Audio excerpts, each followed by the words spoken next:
Hello, and welcome to Everyone Has a Love Story on this Sunday, Valentine's Day. We have a very, very special guest today. We're going to be meeting with Michelle Wodynski, and we're going to learn all about her incredible, incredible love story with her husband, Dave. We're saying hello to a couple of our friends. Michelle is here, and she's going to join us now. For Michelle to go live. Hey, Kate. Hello, my friend. There you are. Hi.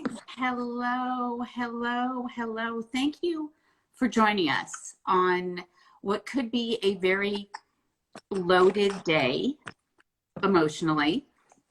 Yes. And Sorry about that. that's okay. Is that There better? you are. Okay. Okay. Perfect. Oh my gosh. Yes, Kate says happy Valentine's Day. Happy Valentine's Day to you, my friend. So everyone has a love story. Here we're talking about our love stories, and sometimes they're messy, they're wonderful, they're hilarious, and sometimes they're tragic. And they involve somebody we love deeply who has died. But we know that love does not die when someone does. And that's what we're here to talk about. So I want to do a little intro on you to give you some props because you're amazing. So in my mind, hi, Allie. I'm going to wave to Allie. You are the embodiment of body, mind, and spirit mastery in real time. And I want people to know you and know how spectacular you are as a woman, as just a spiritual warrior, and as a mom. Okay, so you're a competitive athlete. You are a badass lawyer in the best sense. A philanthropist, a Zen lawyer. You've got a whole bunch of body work stuff going on, which we're definitely going to talk about. And you're the mother of Sophia. Yes. Who just turned 11. Yes, that's her a while ago.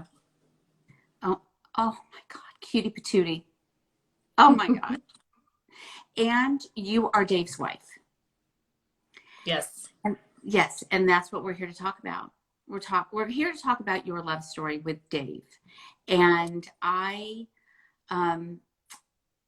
so folks, just hold on because we're going to laugh a little bit. We're going to learn a lot. I'm sure I'm going to cry, but it's all good. It's all good. Tell us about your Dave. Your beautiful, my Dave, beautiful husband. The most magical, perfect puzzle piece. I searched my whole life for this other half of me. Finally found him. We were friends for a very long time, dated other people, and then we were both single. And we just had drinks one night, and then it was just like I think all of the tension building up, the years of friendship, the years of attraction, the years of kind of, we were just in different paths. But it's interesting that, like, I moved to DC, he moved to DC. He and his first wife moved to Paris. I was in Paris. We had this weird parallel connection. And then, interestingly, oddly enough, one of my very good friends who's very intuitive, she's like, your soulmate is waiting for you in California. And she kind of described him. I was like, yeah. I kind of, the logical side of me was like, all right, really? Is this true? The lawyer. And then, the lawyer was like, show me proof that that's true. Like, come on, did you find that somewhere? And then I met him and knew him for years and had no idea he fit the exact description of what she had described. And so we had drinks one night, and, we've been friends forever. We traveled together. We had gone on group trips together. So we had known each other really well. And then just that one night, it was just like, we had a sleepover, which we'll keep it rated G. And then I literally woke up the next morning, like, oh my God, he's my guy. But then we both freaked out and we didn't talk for a week. We were just like, oh, who was that? You just feel it in your soul. And then we just together forever, like inseparable. And so just this magical, magical relationship. never really fought. You know, we had, usually it was my issues. If I was crying or whatever, it was me. And he would just be like, okay, all right, let me know when you're done with that, you know? Like, okay, I will. And then we just decided we want to get married, have a baby, and buy a house. We were soulmates, soul life partners. We wanted to grow old together and wear matching things, you know, and just be silly old people together. Just, yeah, I don't know. That was kind of our thing, you know, like the cute old couples sitting on, you know, that have been together for 50 years.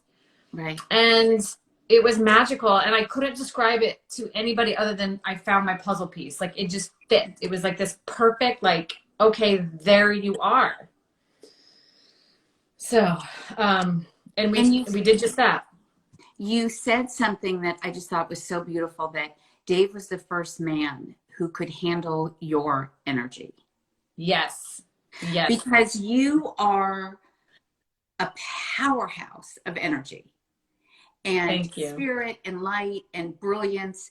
And he took it all in and appreciated it and loved it. Yes, he loved it. And he was the first one that didn't try to diminish me or like try to put me down to make himself feel better. He was just like, yeah, go, you know, and my nickname was Kitten and his was Sexy. So he would be like, hey, Kitten, good job. Or, you know, like, oh, thanks, Sexy. You know, we had this really nice, and he was so excited for my success. Like he just celebrated, and he also knew kind of when not to push. You know, so I told you that little story about Mexico when, you know, I was being a brat at the dinner table and I didn't want to leave. And we were friends at the time. We weren't dating. And he just, you know, and I wouldn't finish my margarita because the guy I was dating at the time was just being obnoxious. And so we were having this power struggle, and he was watching the whole time. He was sitting to my left, watching the whole time, just quiet, just observing. And then and then I was delaying everybody just to make a point. And he goes, hey, can I have a drink of your margarita? And I was like, oh, sure. And he just slammed it. He goes, all right, everybody out. And I was like, what? Because it was funny. Do you know what I mean? The guy at the time was like, hey, you know, you're being this, you're being rude, you're being that constant. And he was just polite, quiet, kind, funny. And then it was just like, oh, respect, you know, oh, okay, you got me, like, fair enough. So we had that really nice balance where if my energy got to, I can be, you know, I was very challenging at times because I am high strung, perfectionist, go, go, go, you know, all that. And so he knew that about me, and he would kind of ground me, put your feet in the grass. Let's just hang out, you know. And Dave had a big circle of friends. Yes. Huge circle of friends, and lots of women loved him. Lots. And that was hard at first. Yeah, I believe it. Like, oh my God, you know what I mean? I was like, what, you know, she's coming on to you. No, I didn't. He just oblivious because he was in this he was the most angelic, kind of peaceful. He was human, obviously, and had his own issues, but he was so evolved in a sense that I almost kind of looked at him and I was like, are you for real? You know, and I just couldn't. I was just like, wow, you know, it's almost like, thank you, God. Now I'm going to start crying. I said I didn't have any tears left, but I was just like, wow, God, like, answered all my prayers. You know what I mean? Like, everything I had worked for, every vision of a man that I had gone through and all the different relationships that I got to that point, it was just like, oh my God, like, I was just looking at him like, oh my God, how lucky am I, you know, to be able to love, give, and receive love with you. It was just, it was truly the most amazing relationship I've ever had in my life. Amazing. Oh my gosh. And tell me about finding out you're pregnant. Well, that was easy. Funny enough. So we decided buy a house, get married, and have a baby in whatever order came. Cause I was on track for partnership at my law firm. And so he was scared to say. He came home one night and said, hey, I want to talk to you about something. And I said, okay, what? You know, and I wasn't going to have kids. I was like, no, I just want to do professional. I want to travel the world. It wasn't my thing. I have 2 nieces. I love children. But I wasn't in that mindset. And he goes, I want to have a baby together, you know? And I was like, oh, well, Dave Wodynski wants to have a baby with me. I'm having a baby. Like that, right. Like that's into that. Fine, let's have a baby. He's like, what about your career? Whatever. I was like, well, work it out. We'll figure it out. Like, of course. But it was, you know what I mean? It was because it was our beautiful love and the connection of our love to create this magical little being back here was the goal. You know, it was, so what I never had envisioned myself as a mother, oddly enough, and it's the best thing in the world. Like I couldn't imagine anything better. You know what I mean? It's just the most amazing thing in the world to be a mom and to bring up a little amazing little soul. You were the Earth Mama. Yeah, I love it. So thank you, Dave. Thank you for, you know, so we literally decided we're gonna have a baby. I think it was November, December. We decided to pull the goalie, as we call it. You know, we were protecting ourselves. Right. And we had already been married secretly. No one knew we were married because we didn't want anybody to know. We got married and didn't tell anybody, family, friends, nobody, because we didn't want people to celebrate that in us. We wanted them to celebrate our spiritual union, our soon to be child, our house, like all the things we were building together was kind of more our focus than a wedding and a bachelor party and all that. We just weren't into it. So nobody knew we were married until he died, actually, which was, I regret that. Yeah. But so we pulled the goalie and a month later we're pregnant with Sophia. So it was just like, oh, okay, we're pregnant. Wow. Amazing. And then, yeah. And then Sophia wanted to come in. She did. She really wanted to come in. I mean, it was, and we were ready. We just, you know, it's almost like when you decide and you have that love and you have that bond and you have that connection, it's meant, you know, it just comes. I mean, and these children, I think she knew, or, you know, she needed to come quickly for obvious reasons, because she was born and 5 months later he left the earth. So I just thank God. I mean, one pregnancy, full term, healthy, no issues. 5 months later, my husband is, you know, an angel, essentially. Like it was a whirlwind time for me. Oh my gosh, I can't imagine. Now take us through, if you're okay with this, about the day.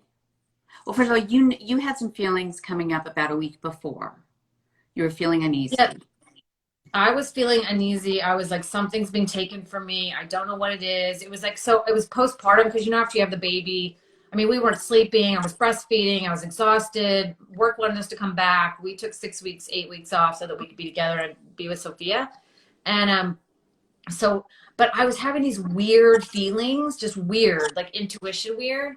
And I thought, oh, it's postpartum. Oh, it's this. Oh, it's that. I just, you know, oh, I'm nervous. It's our first baby. You know, Right. you watch them breathe 24/7 because you're just like, oh my God, this being like, people, they terrify you about having a child on this planet, because it's like, oh my God. And you know, what's going to happen to her?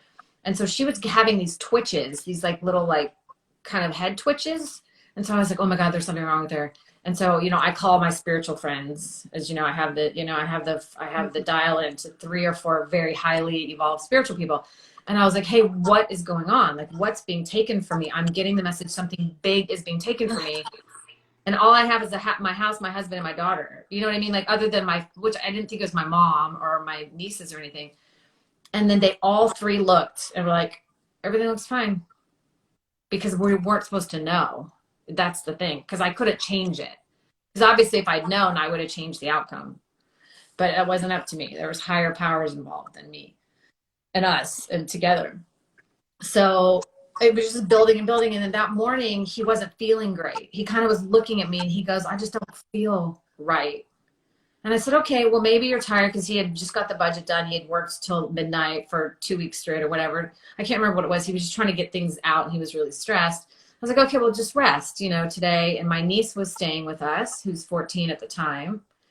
She was amazing. She was my rock. My God, that child was amazing. You just don't know when they step up. It was just, I'm so grateful. But so my niece wanted to learn how to babysit and take care of the baby. And so she was staying with us. And we just had a day. We played in the backyard. He watched lacrosse, sat with Sophia and fed her, and just normal.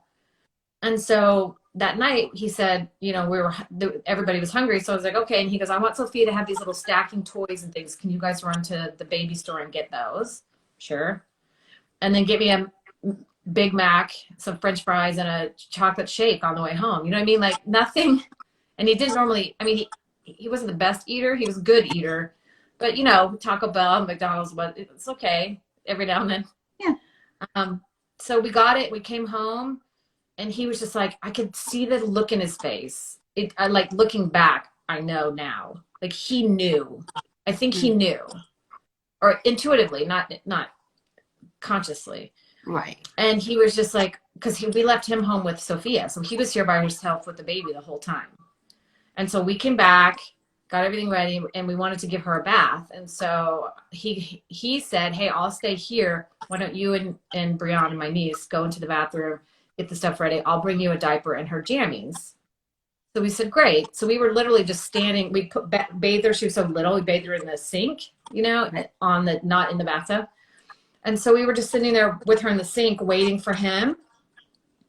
And the door was kind of propped open a little bit because we didn't want the steam to come out. So we turned the shower on so it was nice and warm so it wasn't cold for her. And so he handed me the diaper and the jammies and kind of paused and looked at me. And then his eyes rolled back in his head and he collapsed, fell to the ground and started having what looked like a seizure. And I just screamed, oh my God, somebody call 911, someone call 911. Well, my niece is in with my daughter holding her. So I grabbed, and I was trying to give him CPR because I didn't know, you know, you're in shock. I had no idea what was going on. And so I'm giving him CPR because it looks like he's choking and can't breathe. And his like, you know, I won't be graphic, but it was very, you know, you just react, like your adrenaline comes in and you react. And so she called 911. This beautiful, healthy, vibrant man that you amazing, love. Strong. So yeah, those visuals never go away. They get easier to deal with, but they never really ever go away. But I have to look at it now as a blessing, as that was his angel day. That was his spirit graduating the earth. That was like, I have to, for my own sanity, have to put it in my own beautiful terms in order to cope with that. You know what I mean? Right. And the paramedics came and he had what they call sudden cardiac arrest, which means he had a diseased enlarged heart. So it's literally it's complete electrical, everything out in a nanosecond like that. So they're considered clinically dead until you bring them back to life. It's not a heart attack.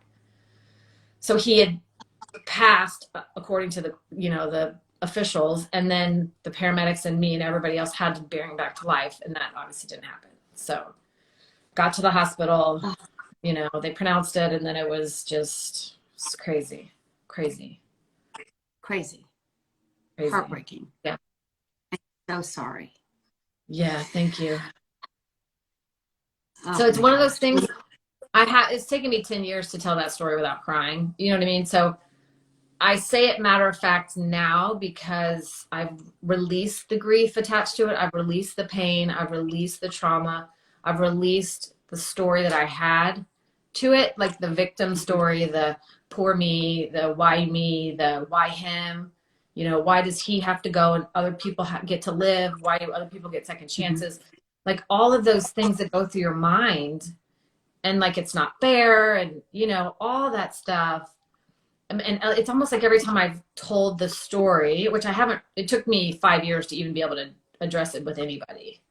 But the more I tell the story, the more I kind of understand conceptually. I still have to disassociate from it a little bit to actually tell it, you know what I mean? And be somewhat coherent. But yeah, so it's been quite a journey. That was 11 years ago, almost 10 and a half. Man. When we were first talking about how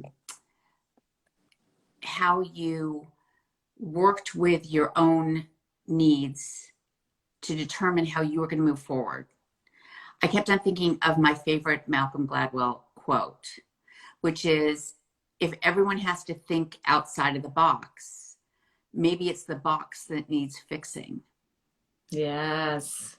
And it's a good one. You know, you had said that you had to rediscover who you were now that your ego identity was gone. You were suddenly not a wife.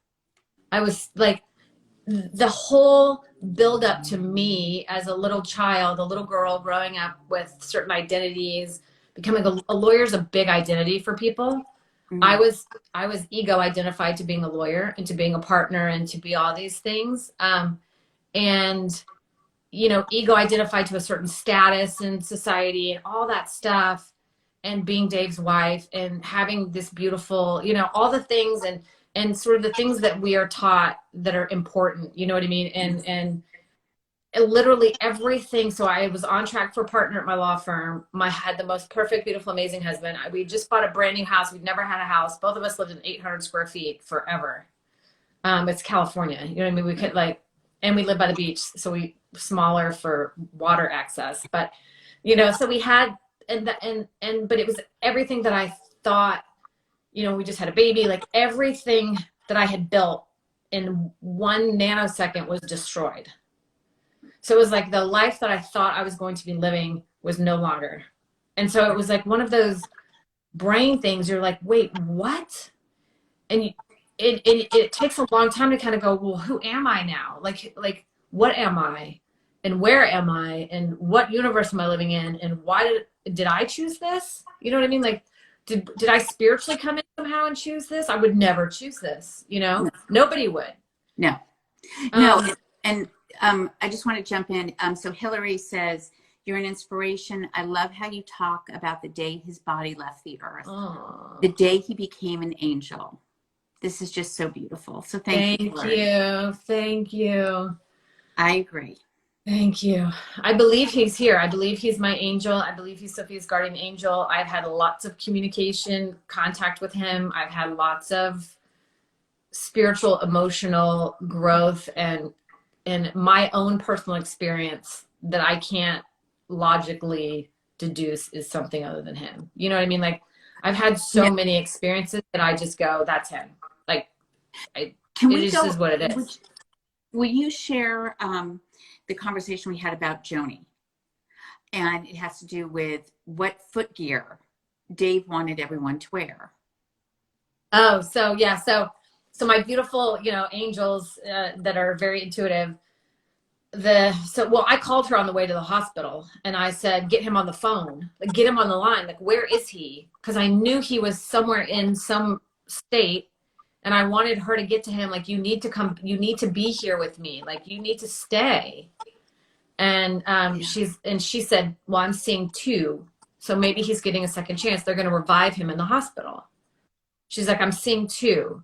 Which 2 doesn't mean immediate 2. 2 means something else, which we can get to if we have time. But so Joni, she was in New York and we were in Los Angeles. And so I kept calling her, obviously, because I needed to hear him. I needed to talk to him. I needed some confirmation of something just for my own sanity, that he was somewhere. Do you know what I mean? That I could have some kind of something from him. Because it was so sudden to have that just cut off so quickly. Was so difficult, from just wanting to feel him and touch him and kiss him and hug him and talk to him and hear him talk back and all that stuff. So she was in New York and she was on the phone with me every day practically. And we were planning his ceremony of life. And he said, I want no shoes. Through Joni, I want no shoes. Nobody's going to wear shoes, or they're going to be barefoot or wear flip-flops only.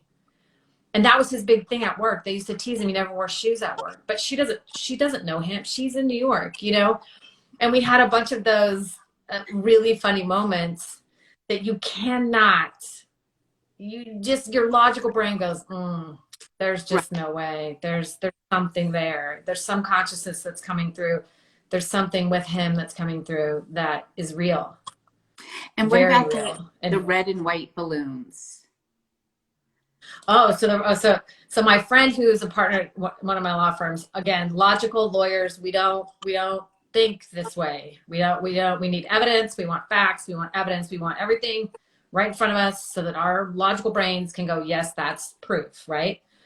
So she was in the car with me and we were driving and we were sitting in a parking lot because I needed a new dress for the ceremony because I was breastfeeding and, had gained weight after pregnancy. And so we were stopped in the parking lot and I'm on the phone with Joni. She's on speaker. And my friend can hear it, who definitely had never been introduced. This topic had never been really introduced to her. And so Joni's like, well, he's saying this. I said, well, what dress does he want? I'm having fun with it because that's the only way I could sort of stay sane. Like, Mm-hmm. even if it wasn't him, I didn't care at that point. I needed to pretend it was him. You know what I mean? I believe it Sure. was him. I know it's him, but at the time I didn't. I still wasn't sure, but I didn't care. I just pretend for me, and that's fine. But so Joni in New York says to me and my friend in the car, why is he showing me red and white balloons? And I was like, what are you talking about, red and white balloons? He wants red and white balloons at the ceremony? Like, those aren't even his colors. Like, he loves blue. Like, what are you talking about? And she's like, I don't know, Michelle, I just see red and white balloons. He just keeps there. I can see them. And my friend punches me and she goes, oh, and literally right in front of us was a Verizon store with red and white balloons right in front of my car. And I was just like, oh, Joni. And my friend was like, like those things there's just no way. And neither one of us saw the balloons. So she couldn't have been like reading through us. You know what I mean? So I was like, okay, maybe she's reading my mind. But she wasn't reading my mind because I didn't even see the balloons. So it's like, how do you explain that? So it was These are the really, things you can't.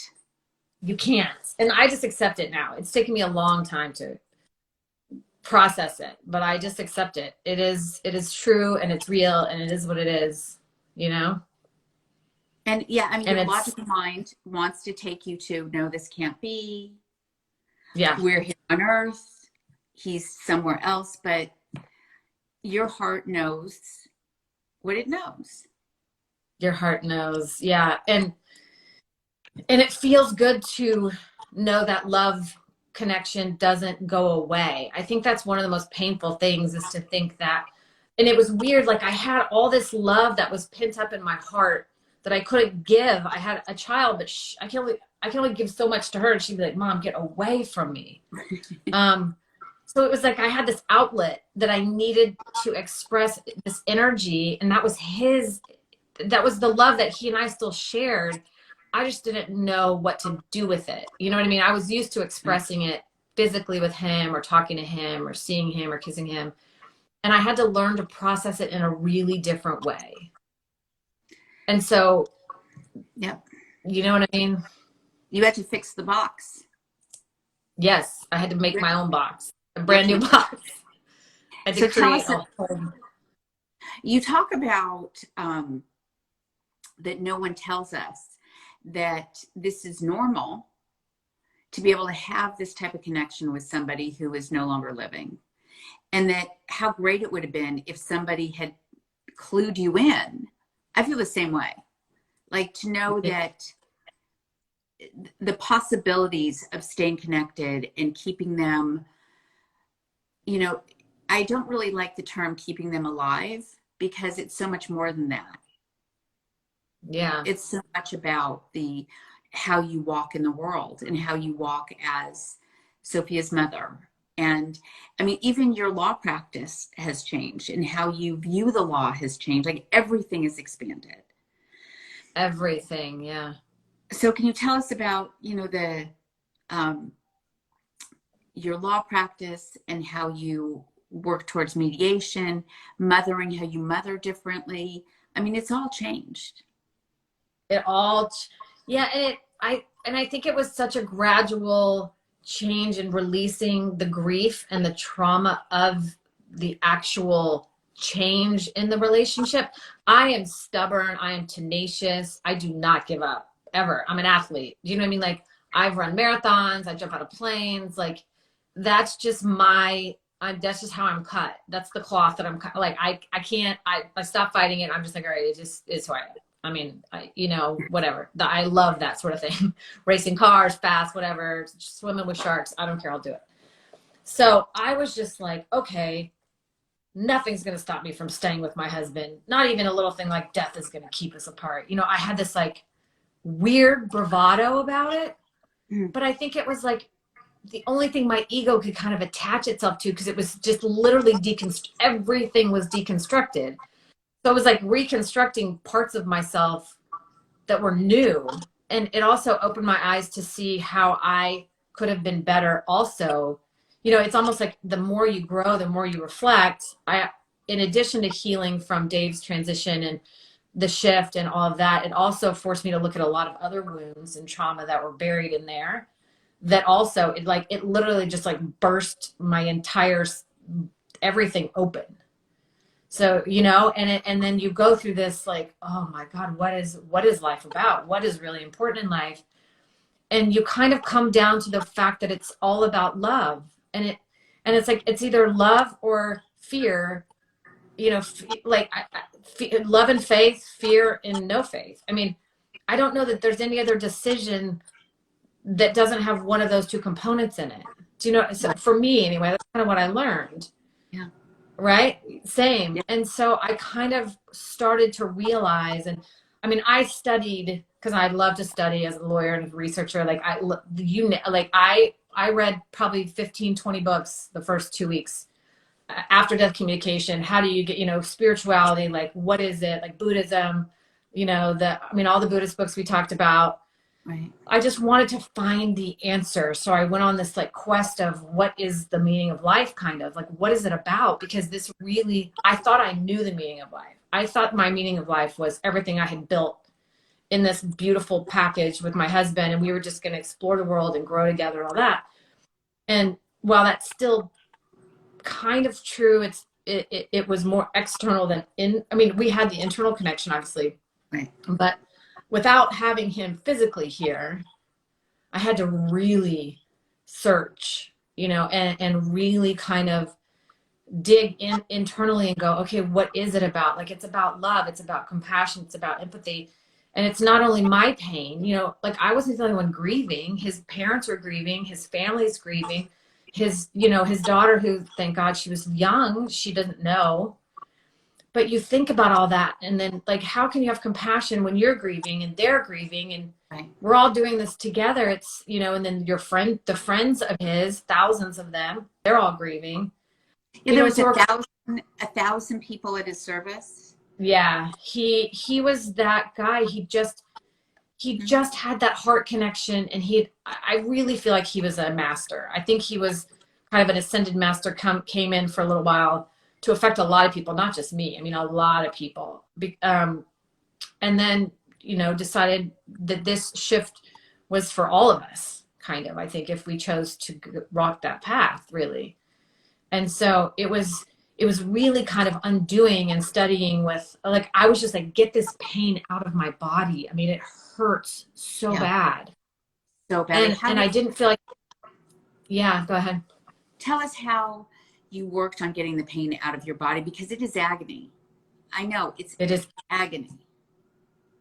And I think the pain is, I worked just whatever I could read, whatever I could do, whatever I could, you know, I had a therapist, and I did, you know, all the alternative healing modalities. I went to this woman who does craniosacral and does, you know, it opened my life to more metaphysical alternate healing remedies that I wasn't quite open to before, because nothing in science seemed to work. I wasn't going to take medication. I didn't drink alcohol. I didn't do anything like that. I was like, this is either going to kill me or it's going to make me stronger, but I'm just not going to run away from it.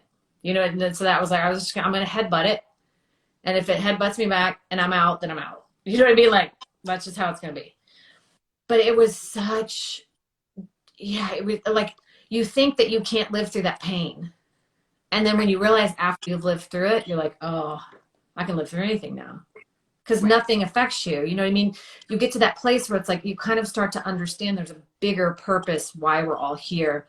There's a bigger reason. And I think it's to help people through these things, or to find your own life's path, and don't let society dictate what that means to you. Like, listen to your heart.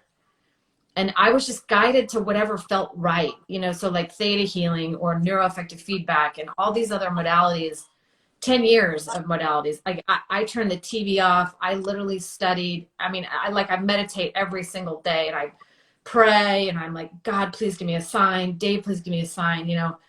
And I realized that I kind of needed to go more inward. I was looking for all these external cues to tell me I'm going to be okay. and nothing could tell me other than my heart, you know, and it was just in here. And then having that compassion for other people that go through this, I was like, Jesus, like, I know It's what I'm that feeling.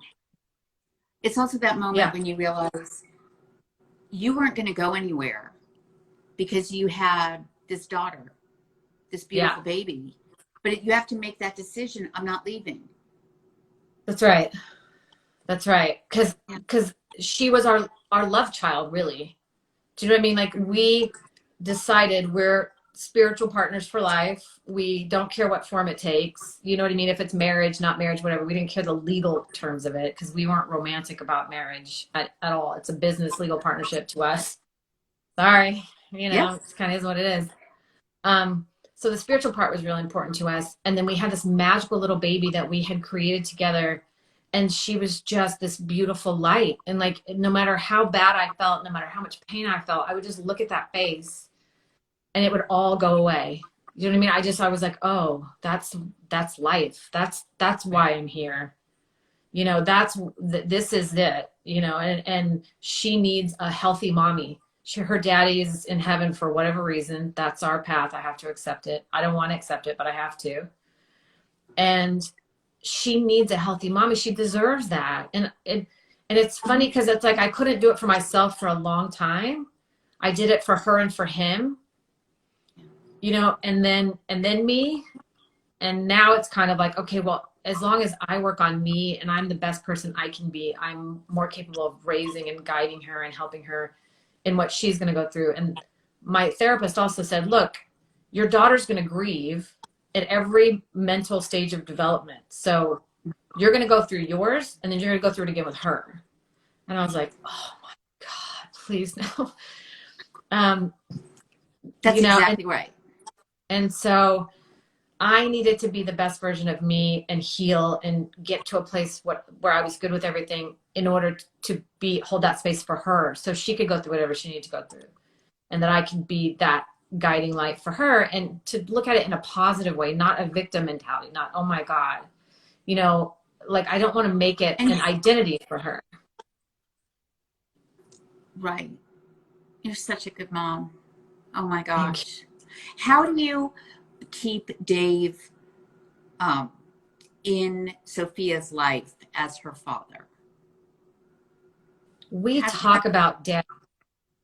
So at first, because we just bought a house, we had no pictures up. So everyone thought I was crazy because I literally blew up canvases all over my house of daddy. Every single room, his face, because I couldn't process not seeing his face. So it was like a shrine. Everyone walked in there like, Michelle, she's bad off. Like she has lost her marbles. And I mean, yeah, realistically, and I'm okay with that. rightly so.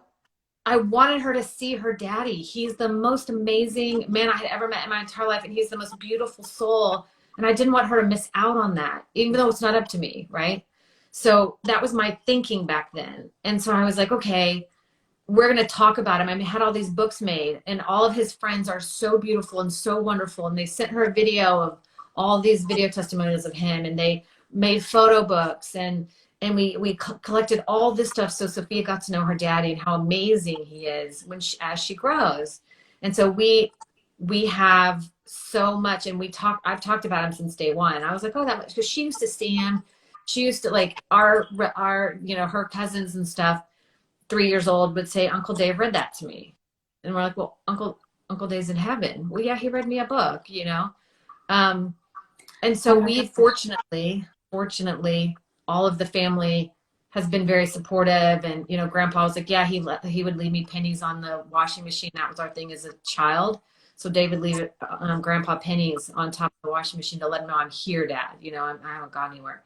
So we've kept him alive and we celebrate his birthday and we celebrate his angel day. We have a huge party, which everyone also thinks I'm a little nuts for, but it's okay.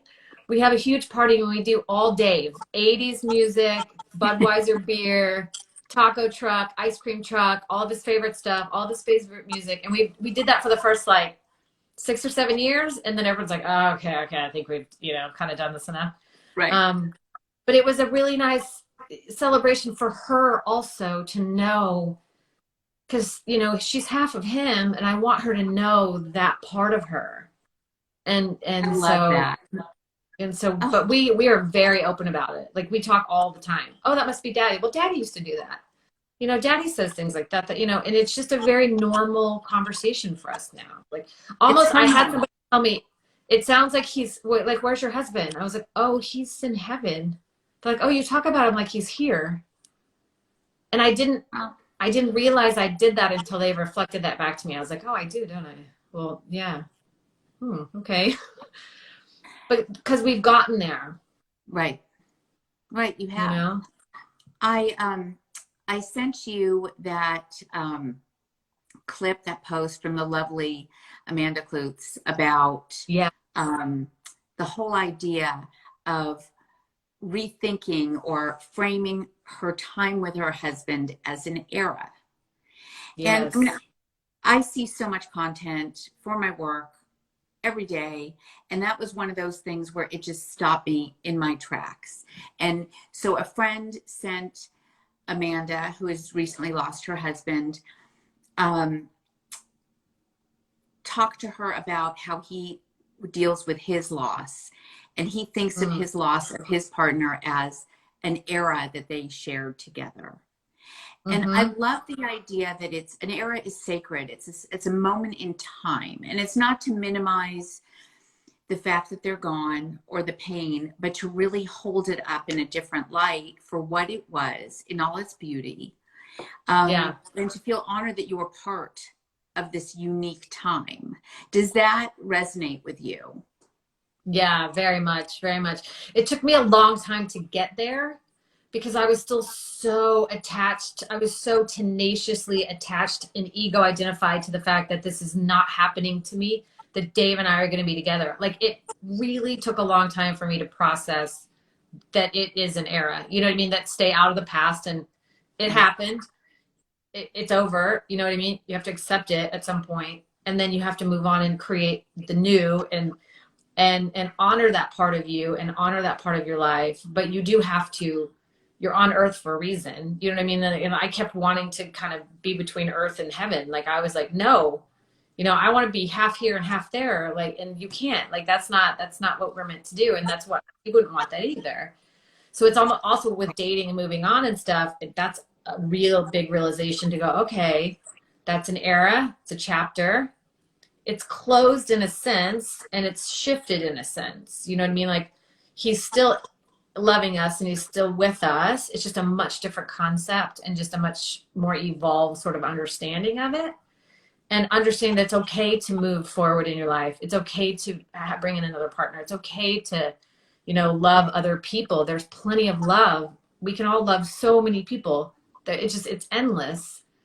So, but the era is really, I like the way I like the concept of that because it is true. It is an era. It's a part of your life, be it death, divorce, a separation of any kind doesn't have to be a horrible, tragic thing. I mean, what happened, I think I would categorize it as that, but also the overcoming of it is the beautiful and kind of understanding and being more compassionate with others who do go through it and are going through it. And we as a community can help them and Right. wrap our arms around them while they need it, you know, and what helped me was understanding other people that had gone through it and that were okay. Because I didn't think I would ever be okay. You and I had the same discussion. Neither one Right. of us did. I just didn't think. I was like, I'm going to be this messed up forever, It you know? seemed impossible. And that's where, these conversations are hopeful for the people who are in the first 30 days, 60 days, 90 days, Yeah. the new the new loss, but it seems so fantastical and impossible. There's no way. I mean, it takes a year. It took me years to It's grasp the idea. years. Well, and I think it's different when it's sudden or when it's something that's put upon you that you didn't expect Mhm. versus if you've had more time to grieve. But even if you've had time, you know the person is sick or you know that there is a risk or something, I it lessens, I think, the process, but it's all the same process. You know what I mean? It just depends on the person who's going through it and Right. how that soul in that physical body needs to process. And I think talking about loss is we all need to understand as a community to give people individual space to grieve and to support them their way, not tell them, oh, well, it's been long enough. Well, maybe not for that person. Like for me, this is 10 years. I didn't start dating till almost 8 years after. Not one date, not one, I wouldn't even consider it. Almost 8 years. And so it took me a long time, but that was such a sudden shift for me. And I didn't want to date someone and put all my stuff on them either. I wanted to be healed inside before I got into a relationship. That's just me. But some people get into relationships right away to help them heal. You just never know what that particular soul's journey is. So I do think it's good to have more compassion, and have talks like.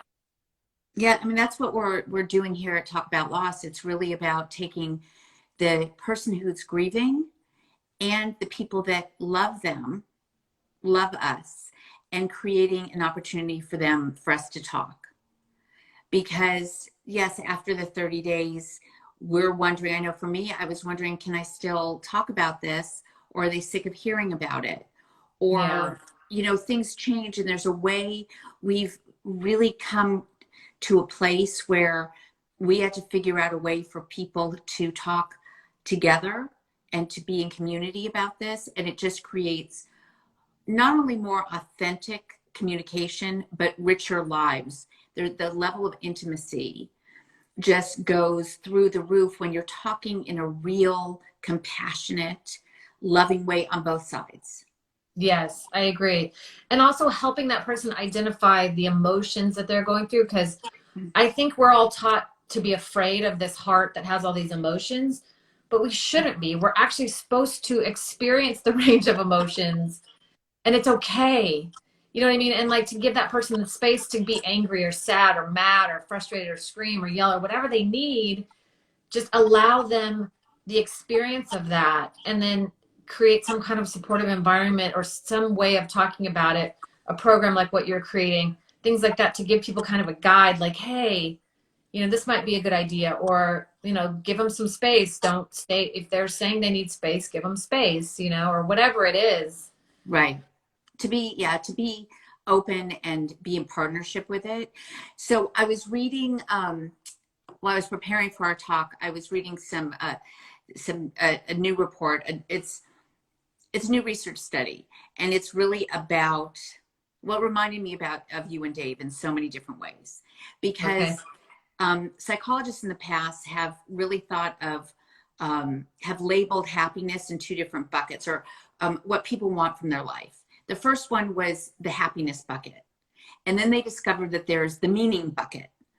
And that's what we've been looking at for like the last 10 years, is what gives us meaning. But now there's a third leg to that, and that's called psychological richness. And it's the accumulating of experiences. And when I think of you and Dave, that's you in a nutshell, because your time with Dave brought you so much psychological richness through your experiences. And nobody can take those away. And it reshaped you. I don't think there's a way for you to go back to not having that rich of an experience in a love relationship. No, and that's the other thing. It sets the bar so high that it's like, well, not to compare others to him, but understand the richness that I have experienced in a relationship already. And I need that richness plus whatever, and it also shifts the way I look at relationships. Like I've done so much work on my own heart and soul and body and life that I don't look at a partnership as a need-based thing. It's like, if it enriches us and we can come together and we can have joyful experiences together and love each other and support each other, that's it. I mean, I don't see, there's no other sort of need or function or requirement to it. You know what I mean? So it's definitely made that view different. And like we were talking about too, like I look at everybody now as just a soul. I have this, I don't know, I've developed this compassion in my heart where I just see people as a soul. Like every person walking this planet is a soul. They come in, the same way. We all come in with sperm and an egg, like, not to keep it real, but it's just keep it real. And born in different parts of the world, but everyone wants the same things. Everyone is looking on their spiritual journey to learn and to grow, and they want love and they want to be loved. You know, and it almost was like this weird equalizer of sorts in the way my, like, deconstructing the ego and then reconstructing, kind of looking at life in a new way, was like, oh wow, that, okay, you know, that I thought I knew it, but I really didn't know it, you know. I was way off.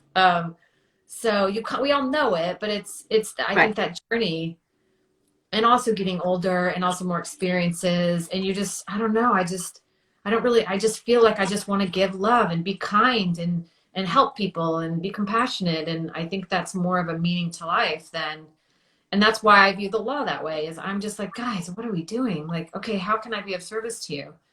I don't think the system, it works the way it's set up right now. So, you know, how can we be better? How can every person have access to it? How can everyone has a right to it? Why somebody who doesn't have any money can't have it versus someone who has a lot of money have it? Like, that doesn't seem fair to me. And so it's kind of reassessing that, you know what I mean? Like, why is my time worth more than your time? It's just time. We're human beings. So, you know, I'll get off the soapbox, but yeah, it's definitely. No, I love your soapbox.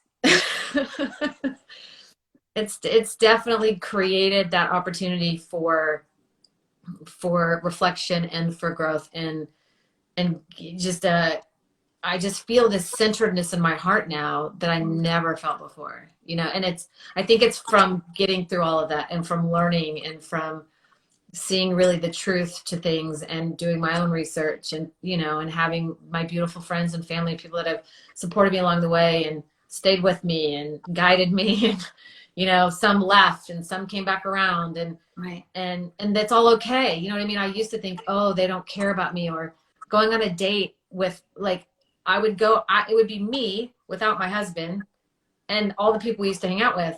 But the big elephant in the room is he's not here. And it was this weird feeling, and nobody wanted to talk about it.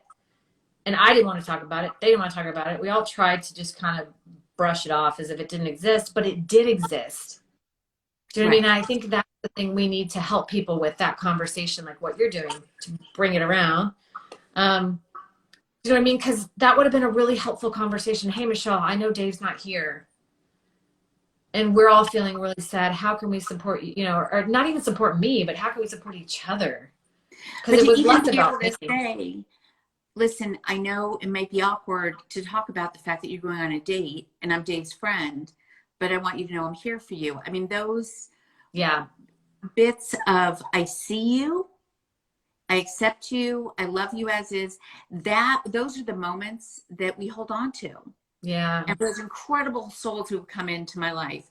I mean, the people, every once in a while, I'll have somebody say, so what do you think Jack would be like right now? Oh. Or one of my favorites is, I think your parents would really just get such a kick out of Logan. Oh, yeah. That's everything. Yeah. You know? And that's why, you know, on this Valentine's Day, to me, you are Dave's wife. And I just want to acknowledge that you had a beautiful relationship and marriage, and it made you a better person. And you created this gorgeous, gorgeous, gorgeous daughter. And I just, if there's anything else you want to say and tell us about Dave before we sign off, I'm going to give you a rapid fire of 3 words at the end. But is there anything else you want to say? And Marla says, always necessary for people to be able to go there. Yes. Oh, yes. Yes. I don't know. Well, it's interesting. I do try to live. I want to honor him in my life. Do you know what I mean? Like, I always look to ways where I can be more Dave-like, or like I can honor him, or I can be like, how would you raise Sophia? Like, what would Daddy say? You know, he'd say, Mommy, stop being so difficult, or stop being so tough on her, or whatever. You know? So I do keep that in my heart all the time, is how can I keep his honor and keep his name and keep his, you know, our connection, and also create space for a new person to come into our lives and also share in Dave with us. That's the thing. That's the next chapter is, so how do we do that? I don't know, but you know, you'll figure it out, and you have lots of people yeah. who love you and are there for you. Absolutely. So rapid fire, tell me what comes to your heart with the word passion. Dave. Ooh. Fair enough. Love. Yeah. Huh? Those eyes. Dave's eyes in the photographs. Oh my gosh.